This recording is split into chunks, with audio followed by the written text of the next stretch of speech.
Els que m'ho coneixeu, ja sabeu que jo el que em dedico és a llegir plans de negoci, uns 500 plans de negoci cada any, i d'aquests 500 acabo seleccionant 3 o 4 per invertir, i d'aquesta reducció de 500 o dels que siguin a 3 o 4 aprenem coses.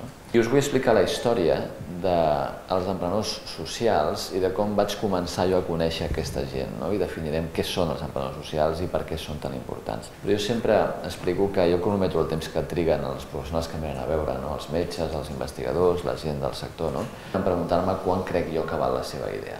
I jo ja sabeu que els hi contesto sempre, escolta, la teva idea val 0. Si l'executes pot valer moltíssim, però el seu valor depèn de la seva execució. De sobte, fa 2 anys, vaig començar a veure un tipus d'emprenedor que no em preguntava quan valia la seva idea. I a més, uns emprenedors que estaven especialment enfadats amb el sistema. I les millors oportunitats estan sempre darrere de gent que està molt enfadada. Algú que s'enfada per alguna cosa concret i troba un espai de mercat perquè pot fer un producte o un servei que alivia aquest enfado, per tant tindrà una demanda d'algú. Com us deia, fa 3 anys vaig veure el primer. Fa 2 anys vaig veure 8 o 9. L'any passat vaig veure 25 i aquest any, en el que portem d'any, ja porto més de 25. O sigui que segurament acabarem l'any a 40 o 50 models d'emprenedoria social. És una tendència que ve imparable. És a dir, és un sector nou. Realment estem davant d'un canvi de paradigma molt, molt important. L'emprenedor social és, abans que res, un emprenedor. No només vol guanyar diners, sinó que el que vol és guanyar, entre cometes, impacte social. Vol resoldre un problema greu de la societat. I ho vol amb tanta força que per ell és prioritari resoldre aquest problema greu de la societat abans que inclús guanyar diners.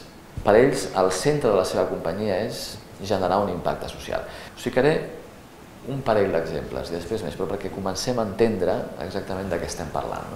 Em ve veure un emprenedor, està molt enfadat perquè a l'Àfrica hi ha moltes malalties que es podien prevenir molt satisfactòriament només que es poguessin fer analítiques. El que aquí estem tan acostumats de l'extracció de sangre i l'anàlisis, a l'Àfrica no es fa. Identifica per què no es fa. El problema no es tanto de falta de dinero, sino que en África se rompe la cadena de frío. Quan fem una extracció sanguínia, si la fem en un poblado africano i ha d'arribar a l'hospital per ser analitzada, necessita uns camions refrigerats o un sistema de refrigeració, perquè si trenques aquesta cadena de fred, la sang es fa malbé i no és possible fer aquests anàlisis. Se li acut patentar i dissenyar un paper, un dispositiu que és un paper que fa l'anàlisi en el propi paper. Per tant, ho fa in situ i el paper et diu si tens la malària o no la tens, si tens l'HIV o no la tens, etc. Un altre exemple perquè ho entengueu encara millor. A l'Àfrica es moren més d'1 milió de nens per ingesta d'aigües contaminades. Doncs un emprenedor, també molt espavilat, dissenya i patenta una cànula, és una mena com de tubito, que a l'absorbir l'aigua a través de la cànula, per un sistema de filtres i de reaccions químiques, aconsegueix eliminar el 99,99% dels microorganismes causants d'aquestes infeccions. Aquest emprenedor és capaç d'introduir aquesta cànula a un preu d'€1, té un marge operatiu del 10% i la col·loca en els governs africans o amb ajudes d'ONGs, etc., per tal que els nens o les famílies puguin tenir aquesta cànula. Ha introduït fins ara 2 milions de cànules i ha salvat la vida segurament de desenes de milers de persones a l'Àfrica. I ho ha fet guanyant diners.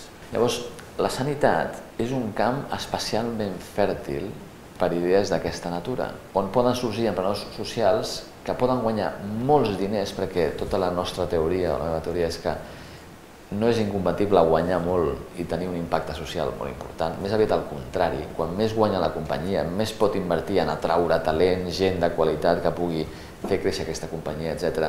Llavors, jo arriesgo de posar-nos una mica filosòfics, però jo vull que entengueu per què apareixen els emprenedors socials. Penseu que el capitalisme, com el seu nom indica, és un sistema que està basat en el capital. Com està basat en el capital, les empreses inverteixen capital per generar més capital. El dios és el dòlar i l'euro. I com ho fan així, hi ha sectors de la població que queden exclosos perquè no són rentables o interessants econòmicament. El capitalisme ja és conscient d'això, llavors entra un altre actor a jugar aquí, que és l'administració, els governs. Aquelles àrees on no hi arriben les empreses privades, l'administració intenta produir per tal que no es produeixin injustícies socials. Però de nou tenim un problema, l'administració no té recursos il·limitats, no té gent il·limitada i hi ha llocs que tot i així no arriba. I ara arribem a un punt que em sembla especialment important. Quan ni l'empresa privada és capaç de cobrir una necessitat de mercat i l'administració no pot suplir aquesta falta, aquesta manca, diguem-ne, d'arribada al mercat, es produeix el que en economia se'n diu una fallada de mercat. Llavors, què passa? En els últims anys apareix un nou tipus de ciutadà que diu, ja ho intentaré resoldre jo, és l'emprenedor social. Dins d'aquest espectre, diguem-ne, on a l'esquerra podríem dir organitzacions que el que volen sobretot és generar un impacte social, on l'important és la missió de l'empresa, no? I a l'altra banda, doncs, les empreses que diuen, escolta, no, yo lo único que quiero es generar dinero, no? Hi ha un ventall de fórmules jurídiques on s'encabeixen tots els emprenedors socials. Són empreses socials sense ànim de lucre, no pretenen inclús ni generar ingressos, volen viure només en subvencions. Aquestes a mi no m'agraden gaire, us ho he de confessar. Són necessàries, però no m'agraden gaire perquè una companyia que no genera ingressos anem malament. En el mig tenim les híbrides, que li diem, que són les que guanyen diners, però tots els diners que guanyen els reinverteixen a la mateixa companyia per créixer, i a la dreta les empreses socials amb ànim de lucre fan diners i fan impacte social, però no renuncien a fer diners, que en la meva opinió són les més importants. Quan nosaltres mesurem l'impacte econòmic d'una companyia, el capital risc és el tenim facilíssim. I és molt fàcil saber si una companyia té èxit o no des del punt de vista econòmic. I per què és tan fàcil? Perquè al final el producte de la companyia, el que estem mesurant, està a dins de la companyia. El problema dels emprenedors socials és que el retorn a la inversió, hi ha el que es diu el Social Return on Investment, els ROIs, ROI amb una S al davant. Per què és tan difícil de mesurar aquest retorn social?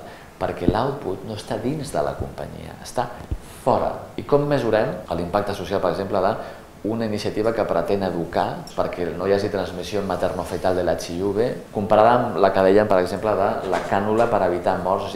Amb quins paràmetres mesurem aquest èxit? Doncs és complicat. Al final, suposo que l'important és saber quantes persones es beneficien, quina és la gravetat del problema que s'està resolent, quin potencial té aquesta idea per alliberar aquestes persones i fer-les productives i que segueixin generant més impacte amb els altres. L'Adam Smith es va inventar un concepte que era extraordinari, que lo importante es mirar por mi bien, perquè si jo miro por mi, en el fons estic mirant pel bé de la societat. Hi ha, deia ell, una mano invisible que ajuda a regular els interessos de tothom. Llavors, en el segle XXI estem assistint a un procés de formulació invers, que és el que jo li dic la segunda mano invisible d'Adam Smith, que el que està fent és canviar el focus del jo al nosaltres, perquè la segunda mano invisible diu exactament el contrari. Diu, si miro por la societat, en el fons estic mirant per mi.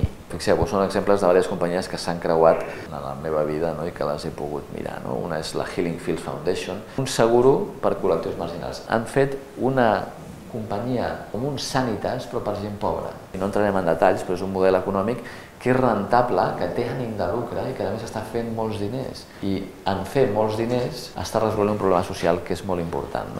Els restaurants llencen cada dia una quantitat de menjar extraordinària. Menjar que és perfectament apte pel consum. Una emprenedora se li va ocórrer organitzar un sistema de recollida en els restaurants per poder portar aquest menjar a cases d'acollida aquestes que donen menjar. Amb aquest sistema s'estan estalviant uns diners extraordinaris i està afectant un problema que no és sanitari 100%, però que té un impacte sanitari extraordinari. Tot això es redueix a demostrar un model de negoci en un pilot i escalar-ho, ja sigui creixent o replicant el model, creixent com a pròpia companyia o deixant que altres companyies facin el mateix que tu. I us vull explicar el concepte del que és el Venture Philanthropy. Jo tinc la il·lusió en el futur d'aixecar també un fons de Venture Philanthropy, perquè crec que és la manera ideal de complementar un fons de capital risc. Un és molt greedy, molt el dòlar lo és todo, i l'altre és, escolta, retornem una mica també perquè val la pena. Jo crec que es pot aixecar al nostre país un fons de Venture Philanthropy. El Venture Philanthropy és el mateix que el Venture Capital, són inversors que volen ficar els seus diners en companyies, diguem-ne, i retirar els diners al cap d'uns quants anys amb un surplus, però en comptes d'esperar un 20 i pico% de tassa interna de retorn a la inversió, hi accepta un retorn entre el 7 i el 10%, que és el que recomana ara mateix la European Venture Philanthropy Association, però alhora, a canvi, diguem-ne, genera un impacte social extraordinari.